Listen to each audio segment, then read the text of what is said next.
So here we go again. This is from Reuters. This is U.S. warns merchant ships of possible Iranian attacks. Cleric threatens U.S. fleet. It's always a bad sign when some cleric starts to threaten. I mean, I thought clerics were supposed to be nice and, stoic and not angry. And so this is Friday today at 20:34 GMT. It says Iran's Revolutionary Guard reject talks with the United States. Senior cleric threatens U.S. Navy as carrier heads to Gulf. Row. Thousands march to support Iranian move on nuclear curbs. Okay. This is from London, Dubai, May 10th. It says Iran could target U.S. commercial ships, including oil tankers. The U.S. Maritime Administration said on Friday as a senior Iranian cleric said on U.S. Navy fleet could be destroyed with one missile. Remember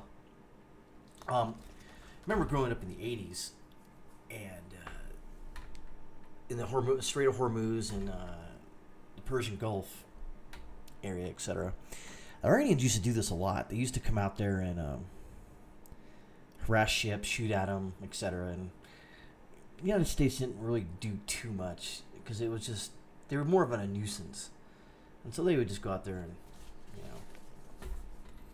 fire a shot over their bow. Nothing really happened. I think we shot down one of their commercial aviation planes, and that was a whoopsie. So, the latest tensive exchange between Tehran and Washington, Iran's hardline Revolutionary Guard separately said Iran would not negotiate with the United States, a stance that seemed partially aimed at discouraging Iranian President Hassan Rouhani and his moderate allies from taking up a U.S. offer to talks.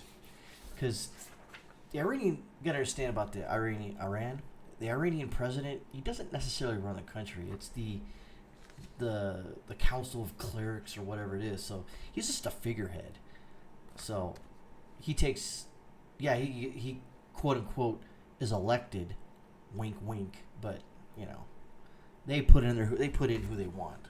So U.S. President Donald Trump on Thursday urged Iran's leaders talk with him about giving up the nuclear program and said he could not rule out a military confrontation. Great. That's all we need, right? Trump made an offer as he increased economic and military pressure on Iran, moving to cut off all Iranian exports this month while beefing up U.S. Navy and Air Force presence in the Gulf. Acting U.S. Defense Secretary Patrick Shanahan approved a new deployment of Patriot missiles to the Middle East, a U.S. official told Reuters on Friday. I mean, you gotta understand, we've been fighting war in a long-time war for about, 2001, Afghanistan. It's about 18 years. Pretty long time. Even before then, we had a strong presence from Gulf War I, and even before that. So, again, it's kind of like Iran doesn't think we're going to do anything. Who knows? U.S. aircraft carrier Abraham Lincoln deployed as a warning to Iran passed through Egypt's Suez Canal on Thursday, and American B-52 bombers have also arrived at the base in Qatar, U.S. Central Command said. Now, B-52s, man, woo, that's you're asking for some trouble. All this is a show of force. It's not. That's really about it. Iran has dismissed both moves, which the United States said it took after U.S. intelligence signaled possible preparations by Tehran to attack U.S. forces or interests as a psychological warfare designed to intimidate it. I mean, that's what the United States is doing. They're sending their stuff over there for psychological warfare to intimidate Iran. And Iran's sort of doing the same thing. This is what they call tit for tat, or essentially, oh, you do this, well, I'm going to do this. Oh, you do this, I'm going to do that. An advisory posted on Thursday, U.S. Maritime Administration said that since early May there had been an increased possibility Iran or its regional proxies taking action against the U.S. and partner interests. These include oil production infrastructure after Tehran threatened to close all vital Strait of Hormuz choke point through which about a fifth of oil consumed globally passes. Great, there goes oil prices. Quote, Iran or its proxies could respond to targeting commercial vessels including oil tankers over U.S. military vessels in the Red Sea, Bab el Mandeb Strait, or the Persian Gulf. Quote, reporting indicates heightened Iranian readiness to conduct offensive operations against U.S. forces and interests. Heated rhetoric. Millions of barrels of oil pass daily through the various bottlenecks from the Middle East, oil producers to global markets.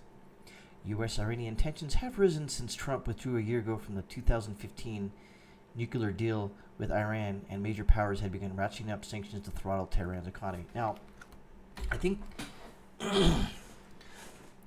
this is one of the things I disagreed with Trump on, is pulling out of that.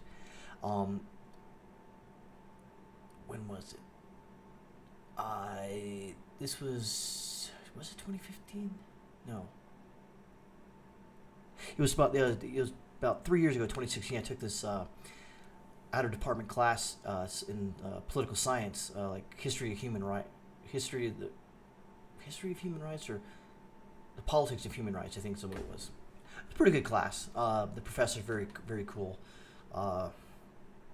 Very interesting. Interesting enough, she was a Texas Democrat, and she was an Army interpreter, and she got out and got her, doctorate in political science. Learned a lot from her. She was a very, very cool teacher. Anyways, back to the subject at hand. One of the things she was saying is that even though this isn't going to dissuade Iran from doing anything, it's better to be in this treaty with everyone else than it is not to be. And I think that's what we're seeing here, is that it's better to be in this treaty, but since Trump pulled out, I don't necessarily agree with it. But, continuing on. Vice Admiral Jim Malloy, commander of U.S. Navy's Bahrain-based 5th Fleet, told Reuters on Thursday its forces were on heightened state of readiness, although U.S. military was not seeking or preparing for war with Iran. Marad said U.S. flagships were encouraged to contact the 5th Fleet at least 2 days before sailing through the Strait of Hormuz. The fleet's job is to protect commercial shipping in the area. Washington further tightened sanctions on Iran this month, eliminating waivers that allowed some countries to buy its oil with the goal of reducing Tehran's crude export to zero. Iran responded to some curbs on its nuclear program concerning material stockpiles, but continues to comply with commitments to restrict its uranium enrichment activity. Again, you don't really know, because part of the agreement is that they have to give the UN or whatever governing body has to give Iran like a month in advance to say, like, hey, we want to show up in a month to check your facilities out. And they can say okay, and then at the last minute say, nah, you're not coming. So again, it's sort of like yeah, you can come here. Oh no, you can't. So it's not the best deal.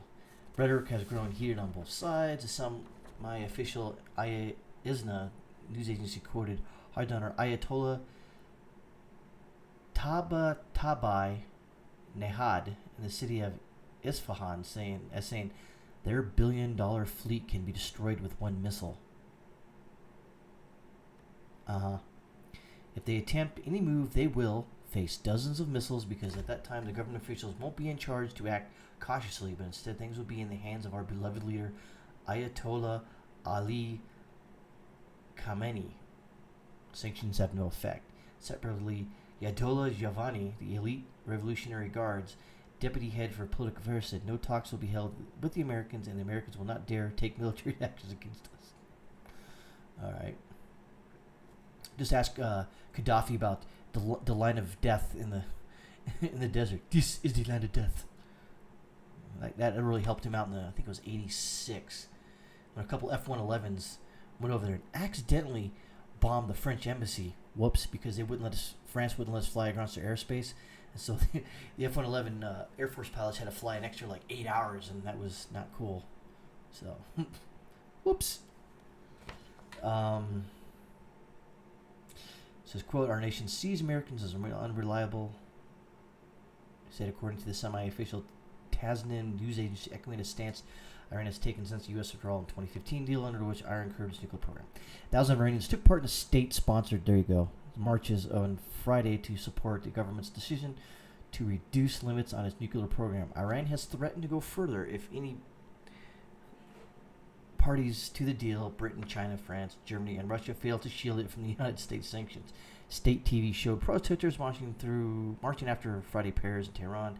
So similar marches have been held across Iran. Quote, America should know sanctions have no effect, chanted the protesters. It's kind of true. Because the country has to not trade under the no sanctions.